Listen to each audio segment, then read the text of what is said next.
ಎಲ್ಲರಿಗೂ ನಮಸ್ಕಾರ.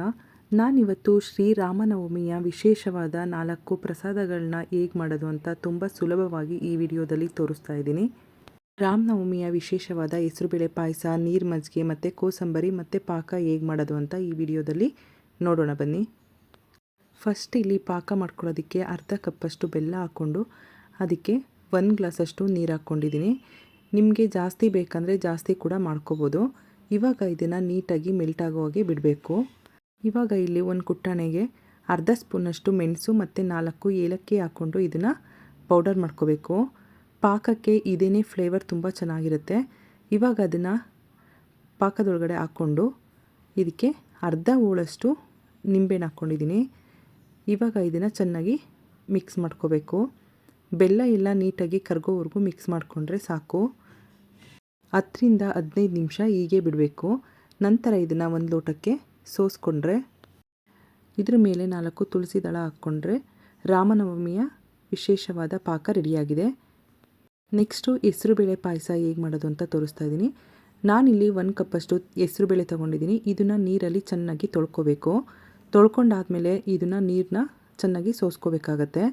1 2 ರಿಂದ 3 ಸಲ ಚೆನ್ನಾಗಿ ತೊಳ್ಕೊಂಡು ಸೋಸ್ಕೋಬೇಕು. ಇಲ್ಲಿ ಒಂದು ಕುಕ್ಕರ್ಗೆ 1 ಸ್ಪೂನಷ್ಟು ತುಪ್ಪ ಹಾಕ್ಕೊಂಡು ಇವಾಗ ಹೆಸರು ಬೇಳೆನ ಹಾಕ್ಕೊಂಡು ಒಂದು 2 ರಿಂದ 3 ನಿಮಿಷ ಮೀಡಿಯಮ್ ಫ್ಲೇಮಲ್ಲಿ ಇಟ್ಕೊಂಡು ಇದನ್ನು ಹುರ್ಕೋಬೇಕು. ಅದರಲ್ಲಿ ನೀರಿನ ಅಂಶ ಇರುತ್ತಲ್ಲ ಅದೆಲ್ಲ ಹೋಗೋವರೆಗೂ ಸ್ವಲ್ಪ ನೀಟಾಗಿ ಹಸಿ ವಾಸನೆ ಎಲ್ಲ ಹೋಗೋವರೆಗೂ ಹುರ್ಕೊಂಡ್ರೆ ಸಾಕು. ಈ ಎಲ್ಲ ಪ್ರಸಾದಗಳು ಶ್ರೀರಾಮನವಮಿಯ ವಿಶೇಷಣೆ ಅಂತ ಹೇಳ್ಬೋದು. ತುಂಬ ಜನ ಎಲ್ಲರೂ ಕೂಡ ಈ ಎಲ್ಲ ರೆಸಿಪಿಗಳನ್ನು ಮಾಡ್ತಾರೆ. ನೀವು ಕೂಡ ಮನೆಯಲ್ಲಿ ಟ್ರೈ ಮಾಡಿ ನೋಡಿ. ಈ ಥರ ಉದ್ದುದ್ರಾಗಿ ಬರಬೇಕು, ಆ ಥರ ಹುರ್ಕೊಂಡ್ರೆ ಸಾಕಾಗತ್ತೆ. ಇವಾಗ ಇದಕ್ಕೆ ನಾನು ಅರ್ಧ ಲೀಟರಷ್ಟು ನೀರು ಹಾಕ್ಕೊಂಡಿದ್ದೀನಿ. ನಿಮಗೆ ಪಾಯಸ ಎಷ್ಟು ಬೇಕಾಗುತ್ತೆ ನೋಡಿಕೊಂಡು ಅಷ್ಟು ನೀರು ಹಾಕ್ಕೊಂಡ್ರೆ ಸಾಕು. ಇವಾಗ ಇದನ್ನು ಒಂದ್ಸಲ ನೀಟಾಗಿ ಮಿಕ್ಸ್ ಮಾಡ್ಕೋಬೇಕು. ಬೇಳೆ ಎಲ್ಲ ಕೆಳಗಡೆ ಕೂತ್ಕೊಂಡಿರುತ್ತಲ್ವ ಅದೆಲ್ಲ ನೀಟಾಗಿ ಮಿಕ್ಸ್ ಆಗೋ ಹಾಗೆ ಈ ಥರ ಚೆನ್ನಾಗಿ ಒಂದ್ಸಲ ಮಿಕ್ಸ್ ಮಾಡಿಕೊಂಡು ಇದನ್ನು ಕ್ಲೋಸ್ ಮಾಡಿ 3 ವಿಷಲ್ ಕೂಗಿಸ್ಕೋಬೇಕಾಗತ್ತೆ. ಬೇಳೆ ಎಲ್ಲ ಪೂರ್ತಿ ಸ್ಮ್ಯಾಶ್ ಆಗೋವರೆಗೂ ಬೇಯಬೇಕು. ಅದಕ್ಕೋಸ್ಕರ 3 ವಿಷಲ್ ಕೂಗಿಸ್ಕೋಬೇಕಾಗತ್ತೆ.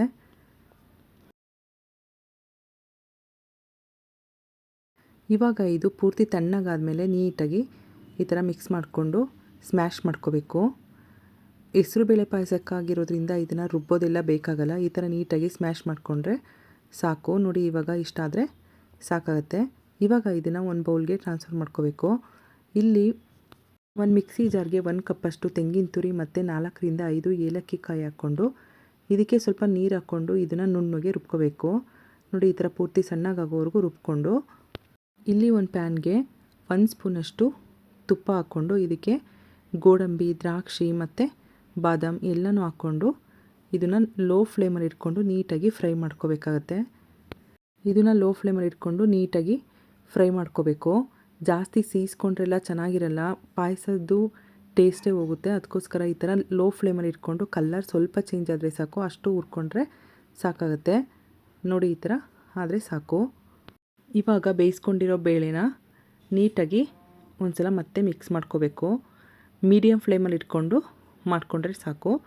ನೋಡಿ ಈ ಥರ ನೀಟಾಗಿ ಒಂದ್ಸಲ ಮಿಕ್ಸ್ ಮಾಡಿಕೊಂಡು ಇದಕ್ಕೆ 1 ಕಪ್ಪಷ್ಟು ಬೆಲ್ಲದ ಪೌಡರ್ ಹಾಕ್ಕೊಂಡಿದ್ದೀನಿ. ನಿಮಗೆ ಸ್ವೀಟ್ ಇನ್ನೂ ಸ್ವಲ್ಪ ಬೇಕಂದರೆ ಇನ್ನೂ ಸ್ವಲ್ಪ ಹಾಕ್ಕೋಬೋದು. ಮತ್ತು ಇದಕ್ಕೆ ರುಬ್ಬಿದ ತೆಂಗಿನಕಾಯಿ ಹಾಕ್ಕೊಂಡು ಒಂದ್ಸಲ ನೀಟಾಗಿ ಮಿಕ್ಸ್ ಮಾಡ್ಕೋಬೇಕು. ಫಸ್ಟು ಪಾಯಸದ್ದು ಕನ್ಸಿಸ್ಟೆನ್ಸಿ ನೋಡಿಕೊಂಡು ನೀರು ಹಾಕ್ಕೋಬೇಕಾಗುತ್ತೆ. ಒಂದೊಂದು ಸಲ ತೆಳ್ಳಗಾಗುತ್ತೆ, ಅದಕ್ಕೋಸ್ಕರ ನೋಡಿಕೊಂಡು ನೀರು ಹಾಕ್ಕೋಬೇಕು. ಒಂದ್ಸಲ ಮಿಕ್ಸ್ ಮಾಡಿಕೊಂಡು ನಿಮಗೆ ಸ್ವಲ್ಪ ತೆಳ್ಳಗೆ ಬೇಕಂದರೆ ಇನ್ನು ಸ್ವಲ್ಪ ನೀರು ಆ್ಯಡ್ ಮಾಡ್ಕೋಬೋದು. ಸ್ವಲ್ಪ ಗಟ್ಟಿಗೆ ಇರಲಿ ಅಂತ ಅನ್ನೋದಾದರೆ ನೀರೇನು ಬೇಕಾಗಲ್ಲ. ಈ ಕನ್ಸಿಸ್ಟೆನ್ಸಿ ಇದ್ದರೆ ಸಾಕು. ಇವಾಗ ಇದನ್ನು ಒಂದು 2 ರಿಂದ 3 ಕುದಿ ಬರೋವರೆಗೂ ಚೆನ್ನಾಗಿ ಕುದಿಸ್ಕೋಬೇಕು. ತೆಂಗಿನಕಾಯಿ ಎಲ್ಲ ಹಾಕಿರ್ತೀವಲ್ಲ ಅದೆಲ್ಲ ಸ್ವಲ್ಪ ಬೇಯಬೇಕು. ಅದಕ್ಕೋಸ್ಕರ ಮೇಲೆ ನೊರೆ ಥರ ಇದೆಯಲ್ಲ ಅದೆಲ್ಲ ಹೋಗೋವರೆಗೂ ಚೆನ್ನಾಗಿ ಕುದಿಸ್ಕೊಂಡ್ರೆ ಪಾಯಸದ್ದು ಟೇಸ್ಟು ತುಂಬಾ ಚೆನ್ನಾಗಿರುತ್ತೆ.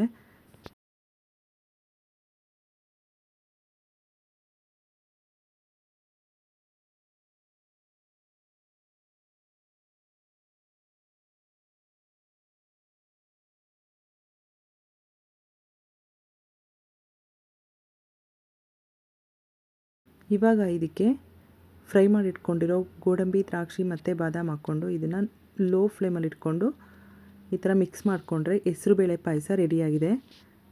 ಶ್ರೀರಾಮನವಮಿಯ 2ನೇ ಪ್ರಸಾದ ಕೂಡ ರೆಡಿಯಾಗಿದೆ. ತುಂಬ ಟೇಸ್ಟಿಯಾಗೂ ಇರುತ್ತೆ ಮತ್ತು ರಾಮನಿಗೆ ತುಂಬ ವಿಶೇಷವಾದ ರೆಸಿಪಿ ಅಂತಲೇ ಹೇಳ್ಬೋದು. ಇವಾಗ ನೆಕ್ಸ್ಟು ಶ್ರೀರಾಮನವಮಿಯ 3ನೇ ಪ್ರಸಾದ ಕೋಸಂಬರಿನ ಹೇಗೆ ಮಾಡೋದು ಅಂತ ತೋರಿಸ್ತಾ ಇದ್ದೀನಿ. ಒಂದು ಬೌಲ್ಗೆ 1 ಕಪ್ಪಷ್ಟು ನೆನೆಸಿಟ್ಕೊಂಡಿರೋ ಹೆಸರುಬೇಳೆ, 1 ಕಪ್ಪು ದಾಳಿಂಬೆ ಹಣ್ಣು, ಚಿಕ್ಕದಾಗಿ ಹಚ್ಕೊಂಡಿರೋ 1 ಸೌತೆಕಾಯಿ, 1 ಕಪ್ಪಷ್ಟು ಕ್ಯಾರೆಟ್ ಮತ್ತು ಅರ್ಧ ಕಪ್ಪಷ್ಟು ತೆಂಗಿನ ತುರಿ, 1 ಚಿಕ್ಕದಾಗಿ ಕಟ್ ಮಾಡ್ಕೊಂಡಿರೋ ಹಸಿರು ಮೆಣಸಿನ್ಕಾಯಿ ಹಾಕ್ಕೊಂಡು ಅದಕ್ಕೆ ಸ್ವಲ್ಪ ಕೊತ್ತಂಬರಿ ಸೊಪ್ಪು ಹಾಕ್ಕೊಂಡು ಇದನ್ನು ಒಂದ್ಸಲ ನೀಟಾಗಿ ಮಿಕ್ಸ್ ಮಾಡ್ಕೋಬೇಕು. ಇವಾಗ ಇದನ್ನು ಒಂದ್ಸಲ ನೀಟಾಗಿ ಈ ಥರ ಫಸ್ಟೇ ಮಿಕ್ಸ್ ಮಾಡ್ಕೋಬೇಕು. ಉಪ್ಪು ಎಲ್ಲ ಈಗಲೇ ಹಾಕ್ಕೊಂಡ್ರೆ ಉಪ್ಪು ಹಾಕಿದ್ರೆ ನೀರು ಬೇಗ ಬಿಡುತ್ತೆ ಸೌತೆಕಾಯಲ್ಲಿ, ಅದಕ್ಕೋಸ್ಕರ ಫಸ್ಟ್ ಒಂದ್ಸಲ ನೀಟಾಗಿ ಮಿಕ್ಸ್ ಮಾಡಿಕೊಂಡು ಇವಾಗ ಇದಕ್ಕೆ ಸ್ವಲ್ಪ ಒಣದ್ರಾಕ್ಷಿ ಮತ್ತು ರುಚಿಗೆ ಎಷ್ಟು ಬೇಕಾಗುತ್ತೆ ಅಷ್ಟು ಉಪ್ಪು ಹಾಕ್ಕೊಂಡು ಇವಾಗ ಒಂದು ಪ್ಯಾನಲ್ಲಿ ಒಂದು ಅರ್ಧ ಸ್ಪೂನಷ್ಟು ಸಾಸಿವೆನ ಡ್ರೈ ಆಗಿ ಹಾಗೇ ಸಿಡಿಸ್ಕೊಂಡು ಹಾಕ್ಕೋಬೇಕು. ಇದಕ್ಕೆ ಎಣ್ಣೆ ಎಲ್ಲ ಬೇಕಾಗಲ್ಲ. ಈ ಥರ ಸಾಸಿವೆ ಸಿಡಿಸಿ ಹಾಕೋದ್ರಿಂದ ಕೋಸಂಬರಿಯಲ್ಲಿ ಟೇಸ್ಟು ತುಂಬಾ ಚೆನ್ನಾಗಿ ಬರುತ್ತೆ. ಇವಾಗ ಇದನ್ನು ಹಾಕ್ಕೊಂಡು ಸ್ವಲ್ಪ ಕಪ್ಪು ಮೆಣಸಿನ ಪುಡಿನೂ ಕೂಡ ಹಾಕ್ಕೋಬೇಕು. ಇವಾಗ ಇದನ್ನು ಒಂದ್ಸಲ ನೀಟಾಗಿ ಮಿಕ್ಸ್ ಮಾಡ್ಕೋಬೇಕು. ನೋಡಿ, ಈ ಥರ ಚೆನ್ನಾಗಿ ಮಿಕ್ಸ್ ಮಾಡಿಕೊಂಡ್ರೆ ಶ್ರೀರಾಮನವಮಿಯ 3ನೇ ಪ್ರಸಾದ ಕೋಸಂಬರಿ ಕೂಡ ರೆಡಿಯಾಗಿದೆ. ತುಂಬ ಈಸಿಯಾಗಿ ಎಲ್ಲ ಪ್ರಸಾದಗಳನ್ನೂ ಕೂಡ ಮನೆಯಲ್ಲೇ ಮಾಡ್ಕೋಬೋದು. ನಿಮಗೆ ಎಲ್ಲ ಮಾಡೋದಕ್ಕಾಗಲಿಲ್ಲ ಅಂದರೆ ನಿಮಗೆ ಎಷ್ಟಾಗುತ್ತೆ ಅಷ್ಟು ಕೂಡ ಮಾಡ್ಕೋಬೋದು. ಇವಾಗ 4ನೇದು ನೀರು ಮಜ್ಜಿಗೆನ ಹೇಗೆ ಮಾಡೋದು ಅಂತ ತೋರಿಸ್ತಾ ಇದ್ದೀನಿ. ನಾನಿಲ್ಲಿ ಅರ್ಧ ಲೀಟರ್ ಮೊಸರಲ್ಲಿ ಮಜ್ಜಿಗೆ ಮಾಡಿ ಇಟ್ಕೊಂಡಿದ್ದೀನಿ. ಇವಾಗ ಇದಕ್ಕೆ ಸ್ವಲ್ಪ ಮಸಾಲ ರೆಡಿ ಮಾಡ್ಕೋಬೇಕು. ಇಲ್ಲಿ ಒಂದು ಕುಟ್ಟಾಣಿಗೆ 10ರಿಂದ 15 ಕರಿಬೇವು, ಸ್ವಲ್ಪ ಕೊತ್ತಂಬರಿ, 10ರಿಂದ 12 ಕಪ್ಪು ಮೆಣಸು, 1 ಹಸಿರು ಮೆಣಸಿನ್ಕಾಯಿ ಮತ್ತು 1 ಸ್ಪೂನಷ್ಟು ಜೀರಿಗೆ, 1 ಇಂಚಷ್ಟು ಶುಂಠಿ ಹಾಕ್ಕೊಂಡು ಇದನ್ನು ನೀಟಾಗಿ ಕುಟ್ಕೋಬೇಕು. ಇದನ್ನು ಮಿಕ್ಸಿಲೂ ಕೂಡ ರುಬ್ಕೊಂಡು ಮಾಡ್ಕೋಬೋದು, ಆದರೆ ಈ ಥರ ಕುಟ್ಟಿ ಮಾಡಿದ್ರೇ ಟೇಸ್ಟು ತುಂಬಾ ಚೆನ್ನಾಗಿರುತ್ತೆ. ನೋಡಿ, ಈ ಥರ ನಿಮಗೆ ಎಷ್ಟಾಗುತ್ತೆ ಅಷ್ಟು ಸಣ್ಣಕ್ಕೆ ರುಬ್ಕೊಂಡ್ರೆ ಸಾಕು. ಇವಾಗ ಇದನ್ನು ಮಜ್ಜಿಗೆ ಒಳಗಡೆ ಹಾಕ್ಕೋಬೇಕು. ನಿಮಗೆ ಮಸಾಲ ಮಜ್ಜಿಗೆ ಬೇಕು ಅಂದರೆ ಮಾಡ್ಕೋಬೋದು, ಇಲ್ಲ ಪ್ಲೈನಾಗೂ ಕೂಡ ನೀರು ಮಜ್ಜಿಗೆ ಬರುತ್ತಲ್ಲ ಆ ಥರ ಮಾಡಿಕೊಂಡ್ರೂ ಆಗುತ್ತೆ. ಇದಕ್ಕೆ ಸ್ವಲ್ಪ ಉಪ್ಪು ಹಾಕ್ಕೊಂಡು ಒಂದ್ಸಲ ನೀಟಾಗಿ ಮಿಕ್ಸ್ ಮಾಡ್ಕೋಬೇಕು. ನಿಮಗೆ ತುಂಬ ಗಟ್ಟಿ ಆಯಿತು ಅಂದರೆ ಇದಕ್ಕೆ ಸ್ವಲ್ಪ ನೀರು ಕೂಡ ಹಾಕ್ಕೊಂಡು ಇನ್ನೂ ಸ್ವಲ್ಪ ತೆಳ್ಳಗೆ ಮಾಡ್ಕೋಬೋದು. ಇವಾಗ ಇದನ್ನು ಚೆನ್ನಾಗಿ ಈ ಥರ ಸೋಸ್ಕೋಬೇಕು. ಇವಾಗ ಇದಕ್ಕೆ ಒಗ್ಗರಣೆಗೆ ಸ್ವಲ್ಪ ಎಣ್ಣೆ ಹಾಕ್ಕೊಂಡು ಎಣ್ಣೆ ಸ್ವಲ್ಪ ಬಿಸಿ ಆದಮೇಲೆ ಸಾಸಿವೆ ಮತ್ತು 2ರಿಂದ 3 ಒಣಮೆಣಸಿನ್ಕಾಯಿ ಹಾಕ್ಕೊಂಡಿದ್ದೀನಿ. ಮತ್ತು ಇದಕ್ಕೆ ಸ್ವಲ್ಪ ಕರಿಬೇವಿನ ಸೊಪ್ಪು ಹಾಕ್ಕೊಂಡು ಇದನ್ನು ಒಂದ್ಸಲ ಈ ಥರ ಸಿಡಿಸ್ಕೊಂಡ್ರೆ ಸಾಕು. ಇವಾಗ ಇದಕ್ಕೆ ಮಜ್ಜಿಗೆಗೆ ಸ್ವಲ್ಪ ಕೊತ್ತಂಬರಿ ಮತ್ತು ಒಗ್ಗರಣೆನ ಹಾಕ್ಕೋಬೇಕು. ಒಗ್ಗರಣೆ ಎಲ್ಲ ಪೂರ್ತಿ ತಣ್ಣಗಾದ್ಮೇಲೆ ಹಾಕ್ಕೊಂಡು ಈ ಥರ ಮಿಕ್ಸ್ ಮಾಡಿಕೊಂಡ್ರೆ ಸಾಕು. ರಾಮನವಮಿಯ ವಿಶೇಷ ನೀರು ಮಜ್ಜಿಗೆ ಕೂಡ ರೆಡಿಯಾಗಿದೆ. ರಾಮನವಮಿಯ 4 ರೆಸಿಪಿಗಳನ್ನ ನಿಮಗೆ ತುಂಬ ಈಸಿಯಾಗಿ ಮಾಡಿ ತೋರಿಸಿದ್ದೀನಿ.